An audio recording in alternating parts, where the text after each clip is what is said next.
கிட்டத்தட்ட கிரிக்கெட் விழாவுடைய கொண்டாட்ட நிகழ்வில் 11 பேர் மரணமடைந்திருக்கிறார்கள். போலீஸ் அதிகாரி உட்பட 5 பேர் சஸ்பெண்ட். ஆர்சிபி அணி மீது கோர்ட் வழக்கு பதிவு. கைது செய்யப்படுவாரா கோலி? அடுத்தடுத்து என்ன நடக்க இருக்கிறது என்பதையும் தகவலோடு நம்ம இந்த காணொலி வாயிலாக பார்க்கலாம்.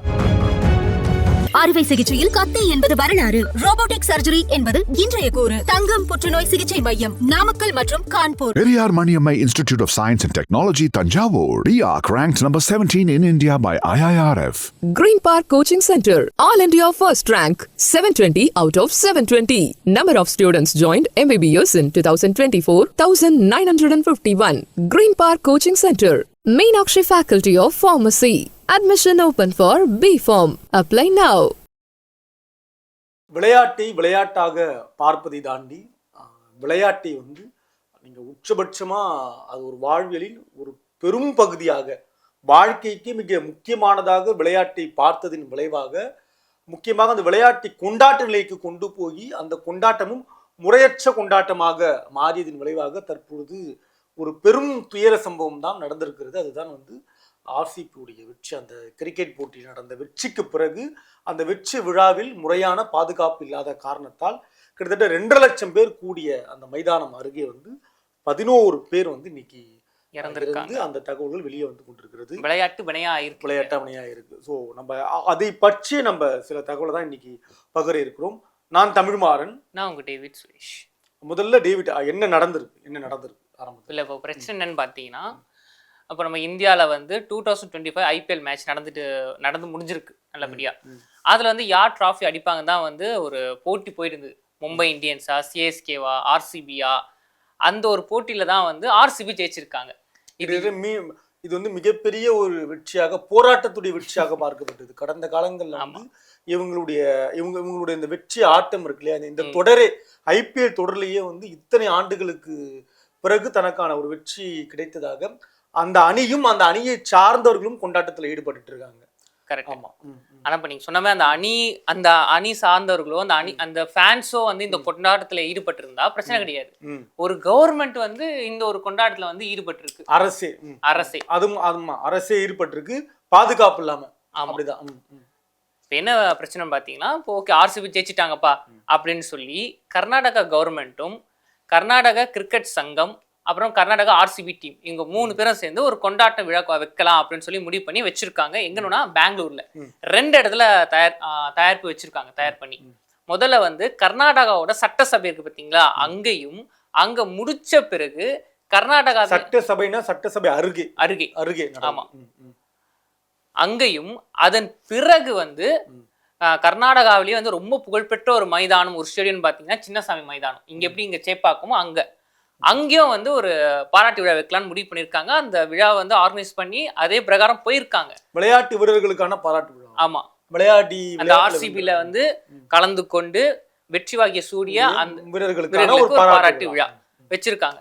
என்னன்னா அங்க ஃபர்ஸ்ட் ஆஃப் ஆல் சட்டசபையில அந்த பாராட்டு விழா முடிஞ்ச பிறகு அப்படியே கையோட பஸ்ல ஏறி இங்க சின்னசாமி மைதானத்துக்கு போயிருக்காங்க.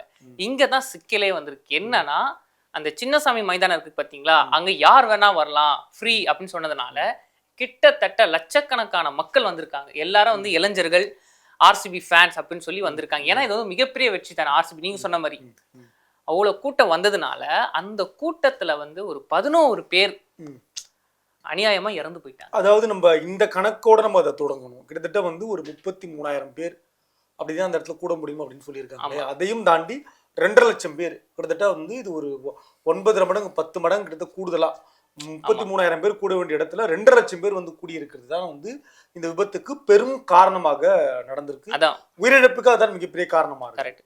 இப்படி ஒரு சின்ன ஒரு பிஸ்கட் தொண்டுக்கு எப்படி எறும்பெல்லாம் முய்க்குமோ அது மாதிரி அந்த ஒரு சின்ன கிரவுண்ட்ல மக்கள் கூட்டத்தோட கம்பேர் பண்ணவா அந்த கிரவுண்ட் அப்படி சின்னதான் தெரியும். அப்படி அவ்வளவு கூட்டம் ஒரே இடத்துல சேர்ந்துருக்காங்க. இப்படி அந்த கூட்டம் கூடி 11 பேர் இறந்துருக்காங்க. அதுல 5 பேர் பெண்கள், 6 பேர் ஆண்கள்.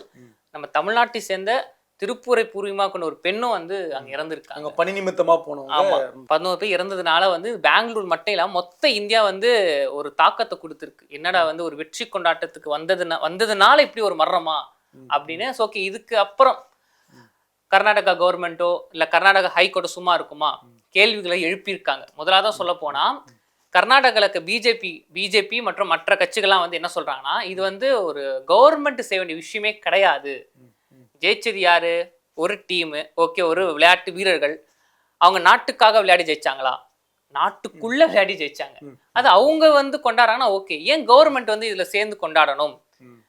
அதனால கவர்மெண்ட் என்ன பண்ணாங்கன்னா, ஐயோ என்னடா அது இப்படி ஒரு கேள்வி கேட்க ஆரம்பிச்சாங்கன்னு சொல்லி அவங்க வந்து ஒரு கமிட்டி வந்து ஆரம்பிச்சிருக்காங்க. நீதிமன்றம் கேள்வி கேட்ட பிறகு இது எல்லாமே நீதிமன்றம் முன்பாக வந்து இந்த இந்த சம்பவத்தை தொடர்பான கேள்விகளை நீதிமன்றம் கேட்ட பிறகு அரசு தயாராகிறது. இல்ல, அதுக்கு முன்னாடி இவங்க தயாரிங்க. ஏன்னா எதிர்கட்சி கேட்க ஆரம்பிச்சுட்டாங்களே, என்ன பண்ணீங்க, ஒரு கமிட்டி உருவாக்கி அந்த கமிட்டி வந்து விசாரிக்கணும். என்ன பிரச்சனை, யார் தப்பு பண்ணியிருக்கா, எல்லாம் ஒரு கண்டுபிடிச்சு ஒரு அறிக்கையுமே கொடுத்துருங்க அப்படின்னு ஒரு கமிட்டி ஆரம்பிச்சிருக்காங்க. அந்த கமிட்டியோட ஹெட் யாருன்னு பார்த்தா பெங்களூரு டிஸ்ட்ரிக்ட் கலெக்டர் மாண்புமிகு திரு ஜெகதீஷ் அவர்கள். அவர் தான் கமிட்டி ஹெட்னு சொல்லி இப்போ அவர் விசாரிச்சுட்டு இருக்காரு. இப்படி இருக்கும்போது கர்நாடக உயர்நீதிமன்றம் இப்போ நீங்கள் சொன்னீங்கல்ல, அவங்களே முன் வந்து நாங்கள் இந்த கேஸ் எடுத்து விசாரிக்கிறோம் அப்படின்னு சொல்லியிருக்காங்க. சொன்னது மட்டும் இல்லாமல் விசாரணை ஆரம்பிச்சிருக்காங்க.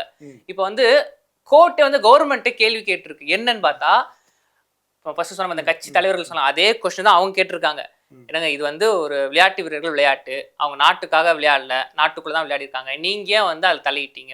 இன்னொன்று ஆர்சிபி இருக்குல்ல, அந்த டீம், அந்த மேனேஜ்மெண்ட் வந்து கவர்மெண்ட் கிட்ட பர்மிஷன் வாங்கி தான் நடத்துனாங்களா? சரி நடத்துனாங்க, சரி விடுங்க. சின்னசாமி மைதானத்துல எத்தனை நுழைவாயில் இருக்கு? இப்படி ஒரு ஈவென்ட் நடத்திருக்கீங்கல்ல, அங்க பக்கத்துல ஆம்புலன்ஸ் இருக்கா? எத்தனை ஆம்புலன்ஸ் பக்கத்துல இருந்துச்சு? ஏன்னா எத்தனை பேர், எவ்வளவு கூட்டம், ஆம்புலன்ஸ் எத்தனை இருந்துச்சு, பந்தோபஸ்துக்கு போலீஸ் எவ்வளவு பேர் இருந்தாங்க, தக்க ஒரு நடவடிக்கை எடுத்தீங்களா அப்படின்னு கேள்வி கேட்டிருக்காங்க. உடனே கவர்மெண்ட் சைட்ல இருந்து அட்வொகேட் ஜெனரல் சசிகரன் ஷெட்டி என்ன சொல்லியிருக்காருன்னா, இல்லைங்க, நாங்க வந்து கிட்டத்தட்ட அந்த ஒரு மைதானத்தை 21 நுழைவாயில் இருந்தது, 1700 போலீஸ் வந்து நாங்க பாதுகாப்புக்கு வச்சுட்டு இருந்தோம். ஆனா நாங்களே எதிர்பார்க்கல, 2 லட்சத்துக்கும் மேற்பட்ட மக்கள் ரசிகர்கள் அங்க வந்துட்டாங்க அப்படின்னு அவர் சொல்லியிருக்காரு. இது வந்து நாங்க எதிர்பார்க்காத ஒரு விஷயம் தான் இப்படி நடந்து போச்சு அப்படின்னா அவர் சைட்ல இருந்து அவர் சொல்லியிருக்காங்க. ஓகே, உடனே கோர்ட் சும்மா இருக்கும். அடுத்த கேள்வி கேட்டிருக்காங்க. சரிங்க, இப்படி ஒரு பிரச்சனை சம்பவம் நடந்து போச்சு, சம்பவம் நடந்திருக்கு, இதுக்கப்புறம் இந்த மாதிரி சம்பவம் நடக்கக்கூடாதுன்னா அது கவர்மெண்ட் என்ன பண்ணணும், அடுத்த கட்ட நடவடிக்கை அங்கே என்ன பண்ண போறாங்கன்னு கவர்மெண்ட்டுக்கு வந்து கோர்ட் கேட்டிருக்கு கர்நாடகா உயர்நீதிமன்றம். அதுக்கு வந்து கவர்மெண்ட் சைடுக்கு அட்வொகேட் என்ன சொல்லியிருக்காருன்னா, இல்லைங்க, அதுக்கு வந்து நாங்கள் ஒரு கமிட்டி அமைச்சிருக்கோம். இப்போ நீங்கள் சொன்னீங்களே, கோர்ட் கேட்ட பிறகு கோர்ட்டுக்கு முன்னாடி நாங்கள் கமிட்டி அமைச்சு அதுக்கான விசாரணை வந்து நடத்திட்டு இருக்காங்க. அந்த அறிக்கையை வந்து நாங்கள் உங்களுக்கு கொடுக்குறோம் அப்படின்னு இந்த சைடுன்னு சொல்லியிருக்காங்க. சஸ்பெண்ட் செய்யப்பட்டது யாரு? அடுத்தது சூப்பர் அருமையாக கேட்டீங்க. என்னன்னா, இப்போ எல்லா கட்சிக்காரங்களும் கேள்வி கேட்க ஆரம்பிச்சிட்டாங்க. கட்சிக்காக வந்து இந்த நடவடிக்கை எடுத்தாங்களா இல்லை நலனுக்காக எடுத்தாங்களான்னு தெரியல. ஆனா என்னன்னா, அதிரடியா கர்நாடகா கவர்மெண்ட் வந்து ஒரு 5 பேர் சஸ்பெண்ட் பண்ணியிருக்காங்க. அதுல வந்து போலீஸ் கமிஷன் உட்பட. ஏன்னா இந்த ஒரு சம்பவத்துக்கு வந்து இவங்க சரியில்லை அப்படின்னு கை காட்டுறதுக்காகவா இல்ல அவங்க தவறு பண்ணிட்டாங்களான்னு தெரியல. அது வந்து விசாரணை போயிட்டு இருக்கு. 5 பேர் நாங்க பணியிட நீக்கம் பண்றோம் அப்படின்னு கர்நாடகா கவர்மெண்ட் சொல்லியிருக்காங்க. ஒரு வழியா வந்து இப்ப இந்த சம்பவம் நடந்த பிறகு இந்த சஸ்பெண்டை தொடர்ந்து சஸ்பெண்டில் இருக்கிற பொழுதே மனித உரிமை ஆணையமும் கூட கேள்வி முன் வச்சிருக்காங்க. உள்ள வந்து கேள்வி முன் வச்சிருக்காங்க. இதெல்லாம் தொடர்ந்து இனி இப்படிப்பட்ட ஒரு விபத்து நடக்கவும் கூடாது. நடந்த இந்த விபத்திற்கு உரிய நிவாரணத்தையும் அரசு கிட்டத்தட்ட வந்து அறிவிச்சிருக்காங்க. ஒரு 10 லட்சம் ரூபாய் அறிவிச்சிருக்காங்க. 25 லட்சமா அறிவிச்சிருக்காங்க. மற்றவர்களையும் பாதிக்கப்பட்டவர்களுக்கும் மருத்துவத்துடைய செலவை அரசு ஏற்றிருக்கிறது. இனிவரும் காலங்களில் இப்படி ஒரு விபத்து நடக்காம இருக்கும் என்பதுதான் எல்லோருடைய எண்ணமுமாக இருக்கும். இப்போ மக்களை வந்து கேள்வி கேட்கறாங்க, என்னப்பா ஆர்சிபிக்காக தானே அவ்வளவு ஃபேன்ஸ் பண்ண, அதாவது அங்க போகாதவங்க சிஎஸ்கே ஃபேனாக இருக்கலாம், யாரும் பொதுவான மக்கள் கேட்கறாங்க, என்னப்பா ஆர்சிபிக்காக தான் போனாங்க, அவங்க எதுவும் பண்ணலையா பாதிக்கப்பட்ட மக்களுக்காக கேட்டா 11 பேர் இறந்து 56 பேர் காயம்பட்டிருந்தாலும் ஆர்சிபி வந்து வருத்தம் தெரிவிச்சுக்கிட்டாங்க. இன்னும் நீங்க சொன்ன மாதிரி நஷ்டீடு கொடுத்துருக்காங்க. கர்நாடகா கவர்மெண்ட் ஒரு 10 லட்சமும் கர்நாடகா கிரிக்கெட் சங்கம் வந்து ஒரு 5 லட்சமும் ஆர்சிபி இருக்காங்க பார்த்தீங்களா பெங்களூர் அணி, அவங்க வந்து ஒரு 10 லட்சம், மொத்தம் 25 லட்சம் இறந்த குடும்பத்துக்கு, இறந்த அவர்களுக்கு தலா 25 லட்சம் கொடுக்குறோம் அப்படின்னு அறிவிச்சிருக்காங்க. இன்னொரு விஷயம் என்னன்னா, கோர்ட் சொன்ன பார்த்தீங்களா, கோர்ட் விசாரணை பண்ணிட்டு இருக்காங்கன்னு, அவங்க என்ன பண்றாங்கன்னா ஆர்சிபி இருக்காங்க பார்த்தீங்களா அந்த டீம் மேலேயும் பிளஸ் கர்நாடகா கிரிக்கெட் சங்கம் அந்த 2 பேர் மேலேயும் வந்து வழக்கு போட்டிருக்காங்க. நீங்க சரியா மேனேஜ்மெண்ட் பண்ணல போல, நீங்க தான் ஆர்கனைஸ் பண்ணீங்கன்னு சொல்லி இப்போ வழக்கு போயிட்டு இருக்கு. இப்போ ஆர்சிபி ரசிகர்கள்லாம் வந்து என்ன சொல்றாங்கன்னா, அப்போ கோலியை அரெஸ்ட் பண்ணிடுவாங்களா அப்படின்னு அவங்க பேசிட்டு இருக்காங்க. அது அரெஸ்ட் பண்ண போறாங்க நடக்க போகுதுன்னு தெரியல. ஆமா. ஸோ தொடர்ந்து நம்ம இந்த மாதிரியான தகவலை தொடர்ந்து பேசுவோம். மீண்டும் நான் தமிழ்மாறன். நான் உங்க டேவிட் சுரேஷ். அறுவை சிகிச்சையில் கத்தை என்பது வரலாறு, ரோபோட்டிக் சர்ஜரி என்பது இன்றைய கூறு. தங்கம் புற்றுநோய் சிகிச்சை மையம், நாமக்கல் மற்றும் Kanpur. Periyar Maniammai Institute of Science and Technology, Tanjavur. RIAC ranked number 17 in India by IIRF.